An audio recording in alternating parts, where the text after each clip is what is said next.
देवं स्वाक्षं विश्वशम्भवं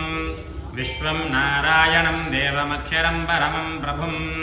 विश्वतः परमान् नित्यं विश्वं नारायणं हरिं विश्वमेवेदं पुरुषस्तद्विश्वमुपजीवति पदिं विश्वस्यात्मेश्वरगं शाश्वतगं शिवमच्युतं नारायणं महाज्ञेयं विश्वात्मानं परायणं नारायणपरो ज्योतिरात्मा नारायणपरः